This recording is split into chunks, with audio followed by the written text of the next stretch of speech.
ആ കുഞ്ഞിട്ടെന്നുള്ള രീതിയിൽ നമുക്ക് കാണിച്ചു തരാം, മനസ്സിലായില്ലേ? ആ കുഞ്ഞു വന്ന് പറയുകയാണ്, അയ്യോ എൻ്റെ വീട്ടിലെ കൊണ്ടുപോയ സുധിലേ എന്നുള്ള രീതിയിലാണ് രേണു ഇത് പോർട്രേറ്റ് ചെയ്യുന്നത് സമൂഹത്തിലേക്ക്.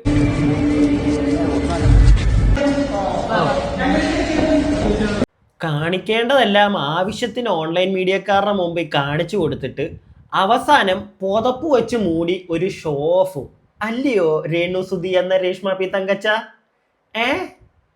അപ്പോൾ നമുക്ക് കാര്യങ്ങളിലേക്കൊക്കെ വരാം. അതിന് മുമ്പായിട്ട് ആദ്യമേ തന്നെ എൻ്റെ പ്രിയപ്പെട്ട സബ്സ്ക്രൈബേഴ്സിനോട് ഞാനൊരു കാര്യം പറയട്ടെ. ഏകദേശം ഒരു 96,000 അല്ലെങ്കിൽ 94,000 ആണെന്ന് തോന്നുന്നു എനിക്ക് സബ്സ്ക്രൈബേഴ്സ് എത്തുന്നോടം വരെ ഞാൻ ഈ രേഷ്മ സുധിയുമായി ബന്ധപ്പെട്ട് ഒരുപാട് വീഡിയോകളൊന്നും അങ്ങനെ ചെയ്തിട്ടില്ല, വളരെ കുറവാണ്. സ്ഥിരം അങ്ങനെ ചെയ്തുകൊണ്ടിരിക്കുകയല്ലായിരുന്നു. പക്ഷേ ഇപ്പോൾ ഈ അടുത്തായിട്ട് സ്ഥിരമായിട്ട് ഈ ഒരു സ്ത്രീയുമായി ബന്ധപ്പെട്ടിട്ടുള്ള വീഡിയോസ് ചെയ്യുന്നുണ്ട്. അതുകൊണ്ട് തന്നെ എൻ്റെ ചാനലിൽ ഇപ്പോൾ ഏകദേശം ഒരു 1,12,000 എന്തോ സബ്സ്ക്രൈബേഴ്സ് ആയിട്ടുണ്ട്. അപ്പം ഇതിനകത്ത് ഭൂരിഭാഗം ആളുകൾക്കും ചിലപ്പോൾ ഈ സ്ത്രീയുമായി റിലേറ്റ് ചെയ്തിട്ടുള്ള വീഡിയോകൾ കാണാൻ താല്പര്യമില്ലാത്ത ആളുകൾ കാണും. അങ്ങനെ താല്പര്യമില്ലാത്ത ആളുകൾ ദൈവത്തെ ഓർത്ത് പ്ലീസ് നിങ്ങൾ ഈ വീഡിയോ കാണാൻ വന്നിരിക്കരുത്. താല്പര്യമുള്ളവർ മാത്രം കണ്ടാൽ മതി. ഈ ഒരു സ്ത്രീയുമായി റിലേറ്റ് ചെയ്തിട്ടുള്ള വീഡിയോ കാണാൻ താല്പര്യമുള്ള ഒരുപാട് ആളുകളുണ്ട്, അവർ കാണട്ടെ, അല്ലാത്തവർ വന്ന് കാണാൻ നിൽക്കരുത്. അത് ഞാൻ മോശമായിട്ടൊന്നും, അല്ലെങ്കിൽ ഈ സ്ത്രീയുടെ വീഡിയോ കാണുന്നതെല്ലാം മോശമാണ് അങ്ങനെയൊന്നും അല്ല ഞാൻ പറയുന്നത്. ഓരോ ആളുകൾക്ക് ഓരോ ഇൻട്രസ്റ്റ് ഉണ്ട്. ഇപ്പം നമ്മുടെ യൂട്യൂബിൻ്റെ തന്നെ ഇൻട്രസ്റ്റ് റനാസുന ചേച്ചിയാണ്. നമ്മൾ എന്ത് ചെയ്യാൻ പറ്റും? എനിക്ക് തോന്നുന്നു യൂട്യൂബ് എന്നുള്ള പേര് മാറ്റിയിട്ട് മിക്കവാറും ഇനി സുന ട്യൂബ് എന്നോ അങ്ങനെ വല്ല പേര് മാറ്റുമായിരിക്കും. കാരണം യൂട്യൂബിൽ സജഷൻ പോകുന്ന മൊത്തം ഈ ചേച്ചിയുമായി ബന്ധപ്പെട്ട വീഡിയോകൾക്കാണ്. നമുക്ക് പിന്നെ ചെയ്യാതിരിക്കാൻ പറ്റുമോ? ചെയ്തേ പറ്റൂ. അതുകൊണ്ടാണ്. അത് മാത്രമല്ല, നമുക്ക് ഡെയിലി ചെയ്യാനുള്ള കോണ്ടന്റ് ഇവരുടെ ഭാഗത്തുനിന്ന് കിട്ടുന്നുമുണ്ട്. ഇന്നലെ രാത്രിയിൽ ഇപ്പോൾ ഒരു ഫാഷൻ പരേഡ് എന്തോ പരിപാടിയൊക്കെ ഉണ്ടായിരുന്നു. രാത്രി 1 മണി 2 മണിയായി തീർന്നപ്പോഴെന്നൊക്കെ പറയുന്നുണ്ട്. അതിനെ സംബന്ധിച്ചൊക്കെ കുറച്ചധികം കാര്യങ്ങൾ നമുക്ക് പറയാനുണ്ട്. പക്ഷെ അതിലേക്കൊക്കെ പോകുന്നതിന് മുമ്പ് എനിക്ക് വേറെ ഒരു കാര്യം, കുറച്ച് മുമ്പ് എൻ്റെ ഒരു സബ്സ്ക്രൈബർ, നിങ്ങളുടെ ഇടയിലുള്ള ഒരാൾ തന്നെ എനിക്കൊരു ചാനലിൻ്റെ ലിങ്ക് അയച്ചു തന്നു. അതായത് നമ്മുടെ സുധിച്ചേട്ടൻ്റെ ഇളയ മകനുണ്ടോ റിതപ്പൻ എന്ന് പറയുന്നത്, ആ പയ്യൻ്റെ പേരിലൊരു യൂട്യൂബ് ചാനലുണ്ട്. നിങ്ങളിൽ എത്ര പേര് അത് കണ്ടിട്ടുണ്ടെന്ന് എനിക്കറിയില്ല. അപ്പോൾ എനിക്ക് തോന്നുന്നു ആ ചാനൽ ഹാൻഡിൽ ചെയ്യുന്നത് രേണു ആയിരിക്കും. അപ്പോൾ രേണു അതിനകത്ത് ഒരു വീഡിയോ ഇട്ടിട്ടുണ്ട്. അതായത് ഈ ഇവരുടെ വീടുമായി ബന്ധപ്പെട്ട അത്യാവശ്യം നല്ലൊരു കോൺട്രവേഴ്സി ഇപ്പോൾ കഴിഞ്ഞ് അങ്ങോട്ട് ഒതുങ്ങിയിരിക്കുകയാണ്. അപ്പം ഈ വീടുമായി ബന്ധപ്പെട്ട് ആ വീട്ടിൽ നിന്ന് അവരുടെ ആ ഒരു സുധിലയം എഴുതിയ ആ ഒരു നെയിം ബോർഡ് ഉണ്ടല്ലോ, അത് അവിടുന്ന് കൊണ്ടുപോയതുമായി ബന്ധപ്പെട്ട് കുറേ കഥകൾ നമ്മൾ കേട്ടിട്ടുണ്ടായിരുന്നു. അപ്പോൾ അതുമായി റിലേറ്റ് ചെയ്തിട്ടൊരു വീഡിയോ ഈ പയ്യൻ്റെ, എനിക്ക് തോന്നുന്നില്ല ആളുകൾ കണ്ടു കാണുമെന്ന്. ഇതാണ് ചാനൽ. എനിക്ക് തോന്നുന്നു ഏകദേശം 2,000-2,500 സബ്സ്ക്രൈബേഴ്സ് ഒക്കെ ഉള്ളൂ. അപ്പം അധികം ആളുകളിലേക്ക് ചാനൽ എത്തിയിട്ടില്ല.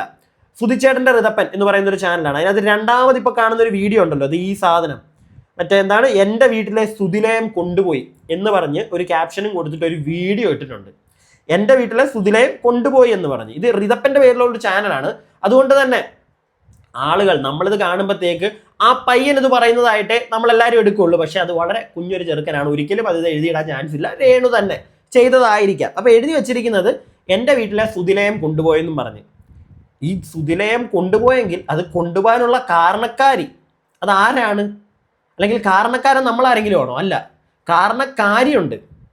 ആ ഒരു കാരണക്കാരി കാരണം വന്നിരുന്ന വീടിനെ പറ്റി ഓക്കെ, കൺസ്ട്രക്ഷനകത്ത് പിഴവുകളുണ്ട്, അത് വെച്ചു കൊടുത്ത ആൾ വന്ന് സമ്മതിക്കുകയും ചെയ്തു. പക്ഷെ അതിനപ്പുറത്തേക്ക് ആ ഒരു ഇഷ്യൂവിനെ ടേക്ക് ഓവർ ചെയ്ത് കൊണ്ടുപോയി സോഷ്യൽ മീഡിയയിലിട്ട് വലിച്ചു കീറി ആ ഒരു പരിപാടിയിലേക്ക് കൊണ്ടുപോയ വ്യക്തി, അയാൾ കാരണമാണ് ആ ഒരു ബോർഡ്. പിന്നെ ബൈ KHDC, അത് ഉണ്ടാക്കി കൊടുത്ത KHDCയുടെ ഒരു സാധനം കൂടെ അവത്ത് എഴുതിയിട്ടുണ്ടായിരുന്നു. അതുകൊണ്ടാണ് കിച്ചുനോട് വിളിച്ചു പറഞ്ഞിട്ട് അവരത് എടുത്തുകൊണ്ട് പോയത്.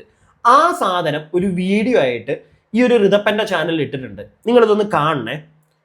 ഇതിനകത്ത് വോയിസ് ഒന്നുമില്ല, ജസ്റ്റ് ഞാനിതിങ്ങനെ കാണിച്ചു തരാം. ഇതൊക്കെ എടുത്തിടാം, എന്നിട്ട് ആ കുഞ്ഞിട്ടെന്നുള്ള രീതിയിൽ നമുക്ക് കാണിച്ചു തരാം, മനസ്സിലായില്ലേ? ആ കുഞ്ഞു വന്ന് പറയുകയാണ്, അയ്യോ എൻ്റെ വീട്ടിലെ കൊണ്ടുപോയ സുധിലേ എന്നുള്ള രീതിയിലാണ് രേണു ഇത് പോർട്രേറ്റ് ചെയ്യുന്നത് സമൂഹത്തിലേക്ക്. മനസ്സിലായോ നിങ്ങൾക്ക്? ഇങ്ങനെയുള്ള പരിപാടികളാണ് ഇവർ കാണിച്ചുകൊണ്ടിരിക്കുന്നത്. കണ്ടല്ലോ. ഈ ഒരു ചാനലിൽ ഞാനൊരു കാര്യം ഞാൻ പറഞ്ഞില്ല, ഇത് അയച്ചു തന്ന സബ്സ്ക്രൈബർ എന്നോട് ചോദിച്ചൊരു ചോദ്യമുണ്ട്. അത് വേറെ ഒന്നുമല്ല, ചിലപ്പം ആ ഒരു വ്യക്തി ഈ ഒരു ചാനൽ കാണുന്നുണ്ടെങ്കിൽ, അല്ലെങ്കിൽ ഈ ഒരു വീഡിയോ കാണുന്നുണ്ടെങ്കിൽ അവർ പറഞ്ഞപ്പോഴാണ് പെട്ടെന്ന് ഞാനും ചിന്തിച്ചത്, ഇതൊക്കെ ഇതിനകത്ത് ഇടുന്നുണ്ട്. ഈ കഴിഞ്ഞ ദിവസം കർക്കിടകം നമ്മുടെ വാവായിരുന്നു ബലി തർപ്പിക്കുന്ന കിച്ചുവിൻ്റെ ചാനലിലോ, അല്ലെങ്കിൽ എനിക്ക് തോന്നുന്നു ഓൺലൈൻ മീഡിയയുടെ ഫ്രണ്ടിലൊക്കെ കിച്ചു അതുമായി ബന്ധപ്പെട്ട് കിച്ചുവും അവൻ്റെ കൊച്ചനും ഒക്കെ ഇരുന്ന് സംസാരിക്കുന്നുണ്ടായിരുന്നു. പക്ഷേ ഈ ഒരു ചാനലിലെങ്കിലും രേണുവിന് സുധിയുമായി ബന്ധപ്പെട്ടൊരു വീഡിയോ ഒന്നും ഞാൻ അങ്ങനെ അധികം ഒന്നും ഇതിനകത്ത് കാണുന്നില്ല കേട്ടോ. സുധിയുമായി ബന്ധപ്പെട്ടൊന്നുമില്ല. ആ കീഴെ ഇരുന്നിട്ട് രണ്ടുപേരും കൂടെ റിതപ്പനും ഈ ടണാസുനയും കൂടെ ഇരുന്ന് സുധിച്ചേട്ടനെ മറ്റേ ഫോട്ടോ അടിയിരുന്ന് പാട്ട് പാടുത്ത അങ്ങനത്തെ കേസുകളൊക്കെ ഉള്ളൂ. അതല്ലാതെ ആ മനുഷ്യനുമായി ബന്ധപ്പെട്ട് ഒന്നും കഴിഞ്ഞ ദിവസമെങ്കിലും എന്തെങ്കിലും ഇടായിരുന്നു, ഒന്നുമില്ല. അതാണ് പിന്നെ ഞാൻ പറഞ്ഞല്ലോ, ഈ ചെറുക്കൻ്റെ പേരിൽ എന്തിനാണ് രേണു സുധി, നിന്റെ ചാനലിലൂടെ നിനക്ക് വേണമെങ്കിൽ ഈ സാധനം ഇടായിരുന്നു, സുധിലയം കൊണ്ടുപോയെന്നും പറഞ്ഞ്. ആ ചെറുക്കൻ്റെ ചാനലിൽ വന്നിട്ട് മനസ്സിലായല്ലോ, ഒരു കൊച്ചു പയ്യൻ ഇത് പറയുമ്പോഴത്തേക്ക് കിട്ടുന്ന ഒരു ഇമ്പാക്റ്റ് ഉണ്ടല്ലോ, അതാണ് ഉദ്ദേശിച്ചത്. പക്ഷേ വർക്കൗട്ട് ആയിട്ടില്ല ഈ സാധനം. ഇങ്ങനെയുള്ള പരിപാടികളാണ് നമ്മുടെ രേണു സുധി ചെയ്തുകൊണ്ടിരിക്കുന്നത്. അപ്പോൾ പിന്നെ നമുക്കെടുത്ത് റിയാക്ട് ചെയ്യാതിരിക്കാൻ പറ്റത്തില്ലല്ലോ. തുടങ്ങിയതേ ഉള്ളൂ, വേറെ കുറേ ഉണ്ട്. ഞാൻ പറഞ്ഞില്ല, ഇന്നലെ രാത്രിയിലത്തെ ഫാഷൻ ഷോ കുറച്ച് പറയാനുണ്ട് അതുമായി ബന്ധപ്പെട്ട്. അതിനു മുമ്പ് ഞാൻ നിങ്ങൾക്ക് വേറൊരു ഇൻ്റർവ്യൂവിലെ ഒരു ചെറിയ പോർഷൻ കാണിച്ചു തരാം. ഇത് നിങ്ങളൊന്ന് കേട്ടോണം, എന്നിട്ട് നമുക്ക് ബാക്കി ഇന്നലത്തെ ഫാഷൻ ഷോയിലേക്കൊക്കെ പോവാം. അതുമായി ബന്ധപ്പെട്ട് നല്ല രീതിയിൽ കുറച്ച് കാര്യങ്ങൾ പറയാനുണ്ട്. ഡ്രസ്സ് ഇടുന്നത് അത് ഓരോരുത്തരുടെ ഇഷ്ടമാണ്. ആരുടെയും ഡ്രസ്സിങ്ങിനെ ഞാൻ കുറ്റം പറയില്ല, കളിയാക്കാനും നിൽക്കുന്നില്ല. പക്ഷേ അതിൻ്റെ ഇടയിൽ കൂടെ കാണിക്കുന്ന കുറേ തട്ടിപ്പും വെട്ടിപ്പും ഉണ്ട്, അത് നമ്മൾ ചൂണ്ടിക്കാണിക്കും. പിന്നെ എൻ്റെ ചാനലേ പുതുതായിട്ട് ആരെങ്കിലുമൊക്കെ കാണാൻ വന്നിട്ടുണ്ടെങ്കിൽ പ്രിയപ്പെട്ടവരെ ഒന്ന് ചാനൽ സബ്സ്ക്രൈബ് ചെയ്യുക, ഒരു ലൈക്കൊക്കെ തരിക, താഴത്തെ ഹൈപ്പ് വീഡിയോ ഒന്ന് ഞെക്കുക. ഇനി നമുക്ക് ഈ ഇൻ്റർവ്യൂ ഒന്ന് കാണാം. പിന്നെ ഈ ഇൻ്റർവ്യൂ എടുക്കുന്ന ചേച്ചി ഇപ്പോൾ 2 ദിവസമായിട്ട് എയറിലുള്ള ഒരാളാണ്. നിങ്ങൾക്ക് അറിയായിരിക്കും, നമ്മുടെ മറ്റേ തൊപ്പിയുടെ മമ്മു, നിങ്ങൾക്ക് അറിയായിരിക്കുമോ? കുറച്ച് പേർക്കെങ്കിലും അറിയായിരിക്കും. ആ ഒരു കേസിൽ ഫേമസ് ആയി വൈറലായിക്കൊണ്ടിരിക്കുന്ന തോന്നിവാസം ചോദിച്ച ഒരു ആങ്കറാണ്. അവരുടെ കൂടെ ഇരുന്നിട്ടാണ് റനാസുന സംസാരിക്കുന്നത്. കേട്ടോ. എപ്പോഴെങ്കിലും ചേച്ചി ചിന്തിച്ചിട്ടുണ്ടോ എന്തുണ്ടായിരിക്കും എനിക്ക് ഇത്ര മാത്രം നെഗറ്റീവ് കമന്റ്സ് വരുന്നത്? ഞാൻ സാധാരണ പറയുന്ന പോലെ സുധിച്ചേട്ടന്റെ വൈഫായോണ്ട് തന്നെയാണ്. സുധിച്ചേട്ടൻ മരിച്ചുപോയി. അപ്പൊ വിധവ എന്നൊരു സ്ത്രീ ഈ പറയുന്ന നെഗറ്റീവ് കമന്റ് പറയുന്നവരുടെ ഒരു തീമിൽ വീട്ടിലിരിക്കണം. ഇവരുടെ വർത്തമാനത്തിൽ അഴിഞ്ഞാടുക, ഞാൻ അഭിനയിക്കുന്നത് അഴിഞ്ഞാടുക, പിന്നെ എന്നെ കാണാൻ കൊള്ളത്തില്ലാത്തതുകൊണ്ടായിരിക്കണം അവരിങ്ങനെയാണെന്ന് പറയുന്നത്. അതാണ് അവരുടെ ഇത്. അവളെ കാണാൻ കൊള്ളത്തില്ല, അവളെ പല്ല എങ്ങനെയാ, അവളുടെ പല്ല എങ്ങനെയാ, മോന്ത എങ്ങനെയാന്നൊന്നും ഞാൻ പറയുന്നില്ല. അഴിഞ്ഞാടുക ഇൻ ദ സെൻസ്, അതിനകത്ത് നമുക്കൊരു കാര്യം കൂട്ടിച്ചേർക്കാനുണ്ട്. അഴിഞ്ഞാടിക്കും, നിങ്ങളുടെ ജീവിതം, നിങ്ങളുടെ ശരീരം, നിങ്ങൾ എങ്ങനെ വേണമെങ്കിലും ആടും. പക്ഷെ ഈ ആട്ടം ഇങ്ങനെ പൊക്കോണ്ടിരിക്കുമ്പോഴുണ്ടല്ലോ, ഈ ആടുന്നതിനെയൊക്കെ നല്ല രീതിയിൽ ആൾക്കാരെടുക്കണം, എല്ലാവരും നല്ല രീതിയിൽ തന്നെ എടുക്കണം എന്ന് പറഞ്ഞ് മുന്നോട്ട് വന്നു കഴിഞ്ഞാൽ നടക്കത്തില്ല. പ്രത്യേകിച്ച് ഇങ്ങനെ ആടിക്കഴിഞ്ഞിട്ട് അതിനകത്ത് കാണിക്കുന്ന പല ഉടായ്പകളും നമ്മൾ കണ്ടു കഴിയുമ്പോഴത്തേക്ക് അതിനെ ചോദ്യം ചെയ്ത് കഴിഞ്ഞാൽ അത് അങ്ങനെയല്ല, അത് ഇങ്ങനെയാണ് എന്ന് പറഞ്ഞുകൊണ്ട് വരുമ്പോഴത്തേക്ക് ആൾക്കാർ പട്ടി വില തരത്തുള്ളൂ. രേണാസുന മനസ്സിലായില്ലേ? പിന്നെ സുധിച്ചേട്ടൻ്റെ ഭാര്യ, പിന്നെ മറ്റേ വിക്ടിം കാർഡ്, വേറൊരു കാർഡ് ഇറക്കുന്നത് വിധവാ കാർഡ്. വിധവയായതുകൊണ്ട് ഞാൻ പണിക്ക് പോകാതെ ഒരിക്കലും ഒരാളും പറയുമെന്ന് എനിക്ക് തോന്നുന്നില്ല നിങ്ങൾ പണിക്ക് പോകാതെ വീട്ടിൽ ഇരിക്കണമെന്ന്. പിന്നെ നിങ്ങളെ വായിക്കാത്തോണ്ട് എന്താ ജനങ്ങൾ കൊണ്ട് കുത്തിക്കിരി തരുമോ പഴവും പുട്ടുമൊക്കെ? പണിക്ക് പോ സ്ത്രീയെ, പണിക്ക് പോ. നിങ്ങൾക്ക് ഇഷ്ടപ്പെട്ട പണി ഇതാണെങ്കിൽ നിങ്ങൾ ചെയ്തോ. അഭിനയിച്ച് നിങ്ങൾ തകർക്ക്. പിന്നെ അഭിനയിക്കുന്ന സാധനങ്ങളൊക്കെ സിനിമയാണെന്ന് പറയുന്നത് അതിനോട് മാത്രം എൻ്റെ പൊന്ന് ചേച്ചി, ആ ഒരു കലയോട് നിങ്ങൾ അങ്ങനെ ദ്രോഹം ചെയ്യരുത്. ഈ 1.5-2 മണിക്കൂർ എന്തോ അഭിനയിച്ച് യൂട്യൂബിൽ വരുന്നത് സിനിമയാണെന്നൊന്നും പറഞ്ഞ് സത്യം പറഞ്ഞാൽ മനസ്സിനെ തകർക്കല്ലേ. അത്ര എനിക്ക് നിങ്ങളോട് പറയാനുള്ളൂ. നിങ്ങൾ എന്താന്ന് വെച്ചാൽ കാണിക്കും. ഇവിടെ ആരും നിങ്ങളുടെ പല്ലി അതൊക്കെ നമുക്കൊന്നും പറയാൻ പറ്റത്തില്ല. ചില ആളുകളുണ്ട് അത്രയും പോസ്റ്റായിട്ട് സംസാരിക്കുന്നത്. ഞാൻ അങ്ങനെയൊന്നും സംസാരിക്കാൻ നിൽക്കത്തില്ല. പക്ഷെ നിങ്ങൾ ഈ കാണിക്കുന്നതിനകത്തുള്ള ഒരു കള്ളത്തരങ്ങളുണ്ടല്ലോ, അത് നമുക്ക് എല്ലാവർക്കും മനസ്സിലാവുന്നുണ്ട്. നിങ്ങളിത് ബാക്കി കേട്ടോ. മോന്തേക്കര് കഴിഞ്ഞ ദിവസം കണ്ടൊരു വോയിസിൽ പറഞ്ഞേക്കുന്ന അവള് എലിയുടെ മോന്തയുള്ളവളെ അങ്ങനെയൊക്കെയാണ് പറയാറ്. അപ്പൊ അതുകൊണ്ടൊക്കെ അവരുടെ സങ്കല്പത്തിലുള്ള സൗന്ദര്യത്തിലുള്ള സ്ത്രീ അല്ലായിരിക്കും ഞാൻ. സോ അതുകൊണ്ടായിരിക്കും എന്നെ ഇങ്ങനെ നെഗറ്റീവ് പറയുന്നത്. ഞാൻ അഭിനയിക്കുന്നതിന് അഴിഞ്ഞാടുക എന്നൊക്കെ പറയുന്നത് അതുകൊണ്ടാവാം. അഭിനയിക്കുന്നതിനെ ഞാൻ അഴിഞ്ഞാടുക എന്ന് പറയുന്നില്ല. പക്ഷെ അഴിഞ്ഞാട്ടം ഒരു സൈഡിൽ കൂടെ ഉണ്ടോ എന്ന് ചോദിച്ചു കഴിഞ്ഞാൽ ചേച്ചി ഒരു സൈഡിൽ കൂടെ ഉണ്ട് ചേച്ചി. അത് എൻ്റെ കണ്ണിൽ അത് വേറെ രീതിയിലാണ്. അതെന്താന്നല്ല ഞാൻ കാണിച്ചു തരാം നിങ്ങൾക്ക്. എന്തിനാണ് ഇങ്ങനെ ഈ ഉടായിപ്പ് നിങ്ങൾ ആടി തിമിർത്തിട്ട് ഉടായിപ്പ് കാണിഞ്ഞിട്ട് കഴിയുമ്പോഴത്തേക്ക് ഉടായിപ്പ് കയ്യിൽ നിന്ന് ഇടുന്നുണ്ട്. അത് കാണുമ്പോഴാണ് ഈ സ്ത്രീ എന്ത് എന്ന് കൂടുതലും പേര് അങ്ങനെ ആയിരിക്കും ചിന്തിക്കുന്നത്. അതിനുള്ള എക്സാമ്പിൾ ഇതാണ്. ഇന്നലെ രാത്രിയിൽ നടന്ന ഫാഷൻ ഷോയുടെ ഒരു ചെറിയ 1-2 ക്ലിപ്പുകൾ ഞാൻ കാണിച്ചു തരാം. ഇത് കണ്ടോ ഫസ്റ്റ്.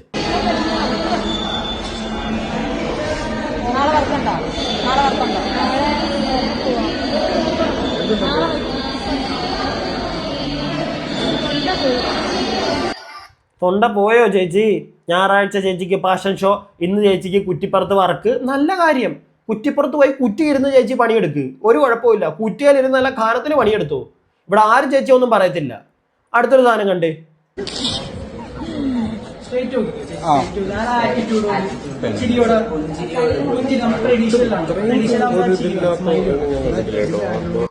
ഓൺലൈൻ മീഡിയക്കാരുടെ മുമ്പിൽ നിന്ന് കൊടുക്കുക അല്ലേ? ഇതിനെ ഞാൻ അഴിഞ്ഞാട്ടം ഒന്നും വിളിക്കുന്നില്ല, ഇതിനെ ഒന്നും ഞാൻ വിളിക്കുന്നില്ല. ചേച്ചിയുടെ ഇഷ്ടം, അവരുടെ ഇഷ്ടമാണ് അവരിടുന്ന ഡ്രസ്സ് എങ്ങനെ വേണമെങ്കിലും. പക്ഷെ ഓൺലൈൻ മീഡിയക്കാരുടെ മുമ്പിൽ ഇങ്ങനെ നിന്ന് കൊടുക്കാലോ. അവാർഡും കൊണ്ട് ഇറങ്ങി വരുമ്പോൾ പോലും ഇതേ കണ്ടോണം. ഈ അവാർഡ് കൊണ്ടൊക്കെ ഒരാൾ ഇറങ്ങി വരുന്നത് ആ പരിപാടിയൊക്കെ കഴിഞ്ഞ് തീരുമ്പോഴല്ലേ ഇറങ്ങി പോകുന്നത്. ഇത് കണ്ടോ?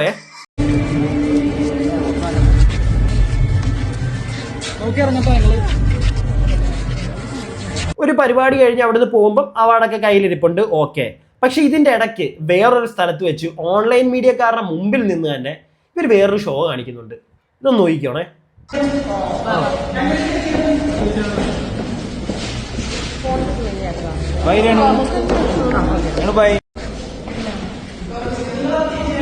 എന്തിന് തെറ്റിയ പുതപ്പ്? രാത്രി 1 മണിക്ക് തണുപ്പ്, മറ്റേ മഴ കൂടി തണുപ്പ് കൂടിയാ? മഴ വന്നപ്പോൾ തണുപ്പ് കൂടിയാ? അല്ല, എനിക്ക് അറിയാൻ പാടില്ല, ഇതൊക്കെ എന്തിനാ? അല്ല, അങ്ങനെ ഇത് മറ്റുള്ളവർ കാണുന്നത് ഒരു കംഫർട്ടബിൾ അല്ലാതെ ഒരു ബുദ്ധിമുട്ടുണ്ട് രേണുവിനെങ്കിൽ ഇത്രയും നേരം ഞാൻ 2-3 ക്ലിപ്പ് കാണിച്ചില്ലേ, ഇതൊന്നും അല്ല, ഒരുപാടുണ്ട്. ഈ ക്ലിപ്പിലൊക്കെ ഓൺലൈൻ മീഡിയക്കാരുണ്ടെന്ന് അറിഞ്ഞിട്ടും എന്തിനാണ്? നല്ല ഒന്നാന്തരമായിട്ട് എക്സ്പോസ് ചെയ്ത് നിൽക്കുന്നുണ്ടല്ലോ, ഒരു കുഴപ്പമില്ലല്ലോ നിങ്ങൾക്ക്. ഞാൻ പറയുന്നില്ല ആ കാണിക്കുന്നത് തെറ്റാന്ന്, നിങ്ങൾ കാണിക്കേ. പക്ഷെ അത് കാണിച്ചതിന് ശേഷം നേരെ തൊട്ടടുത്ത വീഡിയോയിൽ എല്ലാം എടുത്ത് പുതച്ചു മൂടി. എന്തിന്? നീ അതും പോട്ടെ, എന്നിട്ട് അവാർഡും കൊണ്ട്, ഇതെല്ലാം കഴിഞ്ഞിട്ടാണ് മറ്റേ അവാർഡും കൊണ്ട് പുറത്തേക്ക് ഇറങ്ങുന്നത് ഞാൻ അറിഞ്ഞത്. അവാർഡും കൊണ്ട് പുറത്തേക്ക് എങ്ങനെ ഇറങ്ങുന്നത്? എന്ത് ഡ്രസ്സിലാണോ ഫാഷൻ ഷോയിൽ കയറിയത് അതേപോലെ തന്നെ ഇറങ്ങി വരുന്നത്. പിന്നെ എന്തിനാണ് ഇടയ്ക്ക് എന്തോ വലിയ ഇത് കാണിക്കാൻ വേണ്ടിയിട്ട് പുതപ്പൊക്കെ ഇട്ട് മറച്ച്? ചേച്ചി, അതൊക്കെ ചെയ്യുന്ന ആളുകളുണ്ട്, പുതപ്പിട്ട് അവരുടെ കംഫർട്ടബിൾ, അത് അങ്ങനെയാണ്. അവർക്ക് കംഫർട്ട് കാണത്തില്ല ചിലപ്പോൾ. ഓൺലൈൻ മീഡിയക്കാരും ബാക്കിയുള്ളവരും അങ്ങനെ ഡ്രസ്സില്ലാതെ അല്ലെങ്കിൽ കുറച്ച് ഭാഗങ്ങളൊക്കെ എക്സ്പോസ് ചെയ്ത് നിൽക്കുന്ന കാണിക്കാനായിട്ട് അവർക്ക് താല്പര്യം ഇല്ലെങ്കിൽ അവർ പുതച്ചു മൂടി നടക്കും. ഇത് ഓൺലൈൻ മീഡിയക്കാരെ കാണുമ്പോഴത്തേക്കെല്ലാം അഴിക്കും, അതിനുശേഷം പിന്നെ എടുത്ത് പുതയ്ക്കും.